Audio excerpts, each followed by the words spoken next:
The other day, I attended a funeral of a police officer in our area. And if you've ever been to a first responder's funeral, you know that there's a weight in a room that goes beyond personal grief. It's the weight of the profession and understanding about what those in the uniform and those that are part of their lives, that this is a part of the job. And even if no one really wants to talk about it, that is the heavy truth. As I sat there in the funeral, I noticed some things. First, I saw some people were openly crying, allowing themselves to really feel the loss of this officer's life. Others sat completely still and they're staring ahead as if they were not present at all. Some people really fidgeted, shifting in their seats, and they weren't comfortable. There were others too that scowled, and one man in particular, his expression was so tight, his jaw was so tight, I thought he might break his teeth. So maybe he was utilizing anger to stay in control. Then there are those of us who we were able to regulate and to acknowledge the sorrow that we were feeling without being overwhelmed. My husband, sitting next to me, was one of them. A simple touch, a shared look, these small gestures helped him and me stay present during the funeral. And this moment really made me think about the work that I do. I see this every day with my clients, whether they're first responders or not. Trauma does not discriminate. It doesn't care about your background, your job, your upbringing. And while trauma may look different from person to person, the way we deal with it often follows similar patterns. So many people believe that they've dealt with their trauma simply because they don't think about it much anymore. But avoidance is not healing. Pushing trauma aside doesn't make it disappear, it just reshapes itself. And so it seeps into these unexpected places, and you see it in irritability, insomnia, chronic anxiety, sudden fears, especially over relationships, or impulsive behaviors like drinking or reckless decision making. You don't even realize how much energy you are spending, your brain is spending, keeping that trauma buried until it really starts affecting your life in so many ways that you just can't ignore.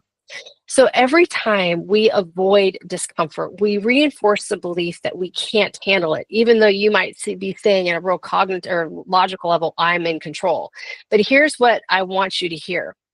You actually can handle it. You just haven't learned how to yet. Even as a trauma therapist, I had to manage my own emotions during this funeral while recognizing those around me. I could feel the weight of the moment, the sadness, the tension, and also the quiet strength in the room. And I had a choice. Do I push it down? Do I pretend I don't feel it? Or do I allow myself to experience it without being overwhelmed? And this is what I teach people in therapy. You don't get stronger by avoiding distress. You get stronger by learning to tolerate it, to sit with it, to recognize that you can handle it, even if things are difficult. And this is where distress tolerance comes in. This is the ability for us to experience discomfort without immediately trying to escape from it. It's not about you reliving this trauma. It's not about making the distress go away. It's about learning how to hold it, process it, and move through it so that it doesn't run our life anymore. So here's a practical grounding tool for you. First, what I want you to do is I want you to pause.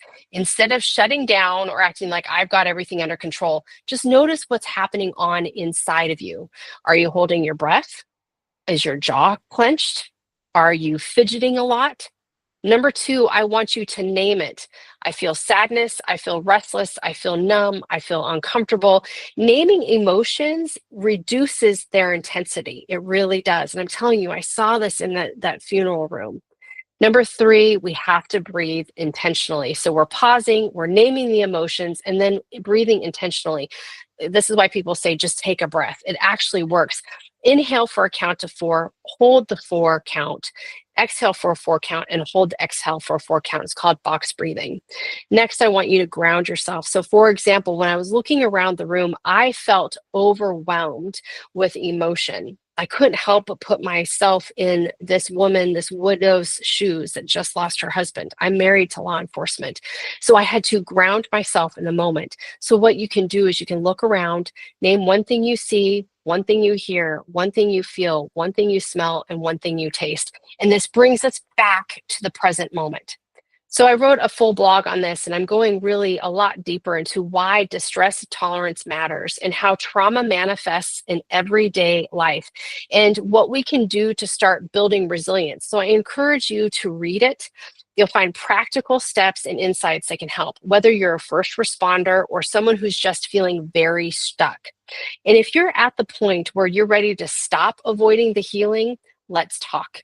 Trauma does not have to define you. You don't have to keep running from it. I'm here to help you navigate it in a way that actually moves you forward. Take care.